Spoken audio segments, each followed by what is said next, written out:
민수기 24장부터 30장까지 말씀입니다. 민수기 22장부터 23장까지 앞서서 이 발람의 축복 이야기가 나오는데, 발람은 거짓 선지자였습니다. 그래서 모압 왕 발락이 이스라엘 저주해달라고 부탁을 발람에게 했는데, 발람은 뇌물에 현혹되어서 저주하려고 했지만 우리 하나님께서 강권적으로 역사하셔서 발람이 이스라엘을 저주하기는커녕 도리어 이스라엘을 축복하게 되었습니다. 그래서 앞선 23장에서는 두 번의 발람의 축복이 기록되어 있고, 이제 24장에서는 네 번째 발람의 축복이 이어집니다. 우리가 이 말씀을 생각할 때에 비록 사탄의 세력이, 악한 세력이 하나님의 자녀들, 하나님의 백성들을 방해하고 저주하려 하지만 하나님께서는 강권적으로 역사하셔서 그 사탄의 세력을 깨뜨리시고 하나님의 백성을 보호하시고 축복하신다 하는 것을 깨닫게 됩니다. 이제 25장에서는 하나님의 그러한 축복, 은혜를 받았음에도 불구하고 이스라엘 공동체가 다시 발람의 유혹,꾀에 빠져서 음란함과 우상 숭배의 죄를 저지르게 됩니다. 그런데 문제는 그런 죄에 빠지는 것을 막아서야 할 지도자들이 도리어 그런 일에 선봉에 섰다는 점입니다. 그래서 하나님께서 진노하셨고 그러한 지도자들을 제거하라고 명령하시고 백성들에게는 연병으로 징계를 하심으로 이스라엘 백성이 그런 잘못에서 벗어날 수 있도록 하나님 인도하셨습니다. 그러한 하나님의 진노와 징계에 대하여 백성은 잘못을 깨닫고 회개합니다.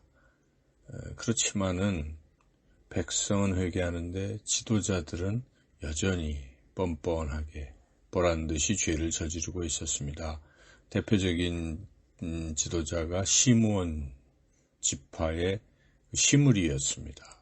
시므리는 그런 상황에서도 미디안 여인인 고수비와 음란한 짓을 하려 했습니다. 그때 이러한 잘못된 것을 지적하며 분연히 일어난 사람이 있었는데 비느하스였습니다. 비느하스가 일어나서 창으로 그 둘을 찔러서 죽였습니다. 그때 이스라엘의 연병이 멈추게 되었습니다. 하나님이 그러한 비느하스를 보시고 비느하스를 축복하셔서 그와 그의 후손에게 영원한 제사장 직분을 주셨습니다. 우리가 이 비느하스의 창이라고 불리우는데, 비느하스의 그런 행동을 볼 때에 혹자는 사랑이 없다 이렇게 이야기할 수도 있지만, 비느하스가 그렇게 창을 든 것은 개인적으로 시므리나 그런 지도자를 미워했다기보다도 그로 인해서 이스라엘 공동체 전체가 연병을 계속 징계를 받고 또 음란에 빠지는 것을 막아서기 위해서 그러한 의로운 창을 들었다 하는 점이죠. 오늘날도 우리가 그러한 어떤 공동체의 죄악의 근원, 그런 부분들을 볼 때에 우리 또한 비느하스의 의로운 창이 필요할 수도 있다 하는 것이죠.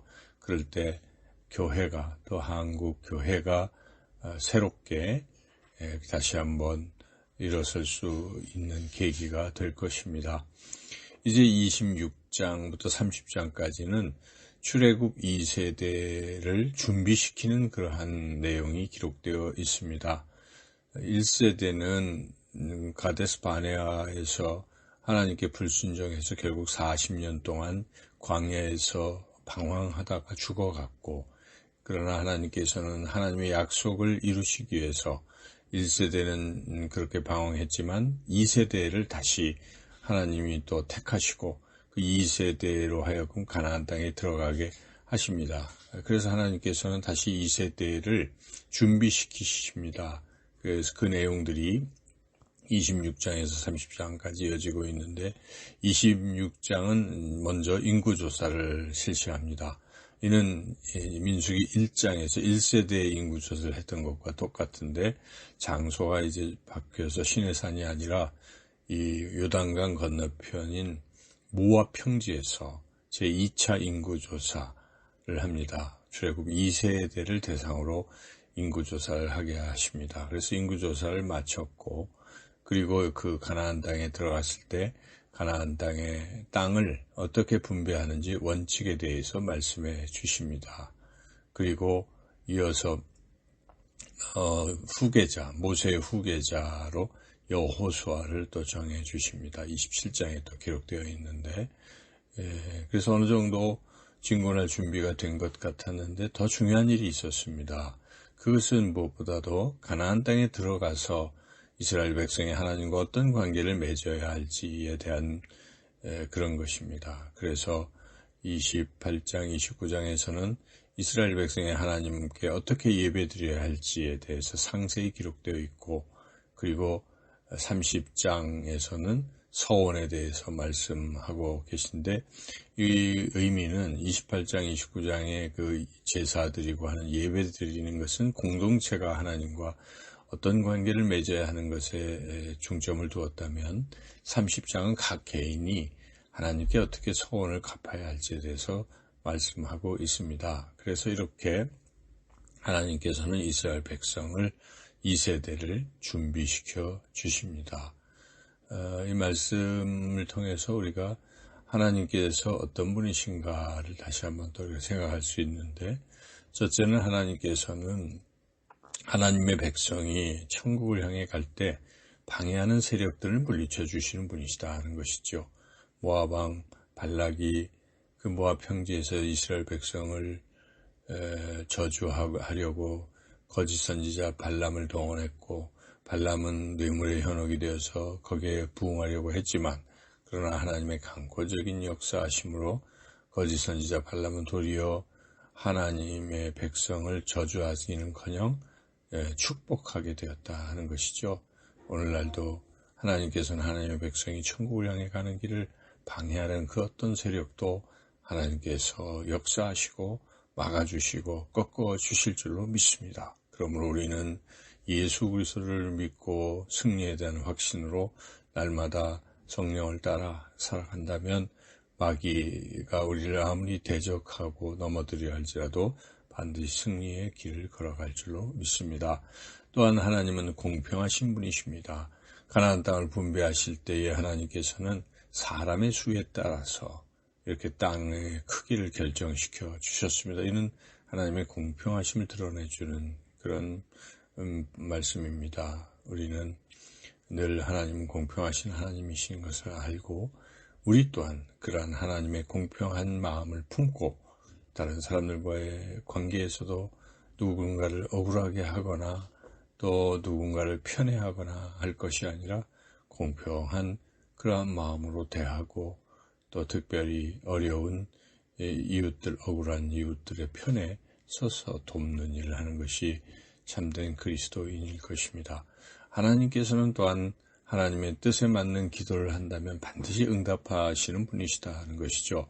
모세는 비록 자신이 범죄함으로 가나안 땅에 들어갈 수 없게 되었지만 자신의 처지를 비관하고 낙심하지 않고 하나님께 이스라엘 백성 공동체를 위해서 후계자를 달라고 그렇게 기도를 드렸습니다. 그것은 정말 하나님의 뜻에 부합한 기도였습니다. 하나님께서 모세의 그 기도를 들으시고 여호수아를 주셨습니다. 우리도 하나님의 뜻에 우리가 맞춰서 기도를 한다면 하나님께서는 반드시 그 기도를 들어주실 것입니다. 하나님의 뜻이 무엇이겠습니까? 영혼을 구원하는 일, 또 주님의 몸된 교회를 든든히 세워가는 일, 그래서 성도들이 천국을 경험하고 천국을 향해 갈 수 있는 그러한 교회가 되는 것, 또 우리가 예수 제자 공동체가 되어서 주님의 제자로서 모든 민족을 예수님의 제자로 세우는 이 사명을 우리가 감당하는 것, 이웃사랑을 실천하는 것, 또 다음 세대를 길러내는 것, 이것은 분명히 하나님의 뜻일 것입니다. 우리가 이 뜻이 이루어지도록 정말 어떤 상황일지라도 포기하지 말고 기도하며 나아간다면 반드시 하나님은 그 기도를 들으시고 응답하실 것입니다. 하나님은 또한 예배 받으시길 기뻐하시는 분이십니다. 민수기 28장 29장에 이스라엘 백성이 가나안 땅에 들어가서 하나님과의 어떤 관계를 맺어야 할지를 말씀하시는데 매일매일 드리는 상번제로부터 시작해서 여러 절기들에 걸쳐서 하나님께 예배드려야 할 것을 상세히 말씀하시는 그런 장면을 우리가 볼 때에 우리는 하나님께 예배드리는 사람이 되어야 합니다. 하나님은 예배드리는 것을 기뻐하시고 그것을 받으시기를 기뻐하시는 분이시기 때문입니다. 그리고 예배를 드릴 때는 반드시 예물을 가지고 하나님께 예배드리라고 말씀하십니다. 왜 그렇습니까? 그 예물은 우리 것이 아닙니다. 하나님의 것입니다.